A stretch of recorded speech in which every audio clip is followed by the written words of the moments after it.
अरे सिंगार करी माई करी सिंगार। अरे देखा तानी लोग बाबूजी कितना एटीट्यूड में बारा। शुक्र मनाओ तुम जैसा चूतिया पत्रकार। अरे हम तो पत्रकार ना है, समझ रहे हो, हम तो एक रोस्टर है। बेइज्जती शुक्र मनावा भाऊजी, तू जकड़ा के गाली देता रू ओकरे बदौलत तू लमका छोड़ के गोलका खाता रू। यादव को गाली दिया पता है क्यों? हमरा कैसे पता हो, ये मंदिर जामी थोड़े ना है। अक्सर उनके गाने से रेप और मर्डर और हत्या होता है। बाबा सुपवा हंसे चलनिया के जकड़ा अंदर अपने 72 गो छेद। हम माना तानी कि जो झुनझुन लाल भाई खाली जातिवाद वाला गाना गावेला, ये सब गलत बात बा।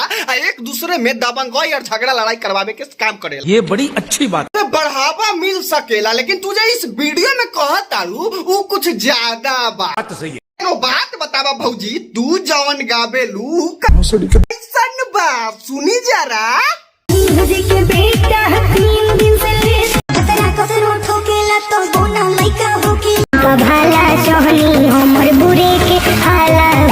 लगता भौजी कि तोहारी गाना सुनला से ब्रह्मचारी भी बलात्कारी हो जाई। देखा तारा इतने गलबा बाबा कितना पगलाल रहेला तोरा प्यार में।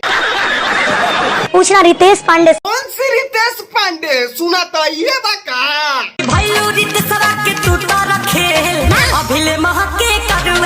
नहीं, अभी और सुनिए। पूछना गोलू राजा से। पूरी दुनिया जानता है, छुप छुप के थोड़ी काम करते हैं आप। पारा बहुत हाई बार अभी बात से बुझा तनु। अच्छा साचो का देखा तो एक इलाज ही मिली का? देखा तो सही चल रहा भाई समझ गेला। तो आगे उल्टी करा मतलब कि ना, मतलब कि आगे बोला।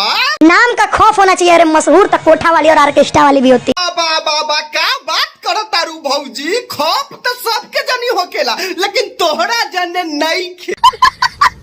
हल बात कोठा वाली के तो वो तो मशहूर ना होला। सही कोठा वाली के तो बातें छोड़ा, वो 200 400 500 10 रुपया में वो अपन काम। दोस्तों तो आप लोगों को वीडियो कैसा लगा कमेंट में बताइए।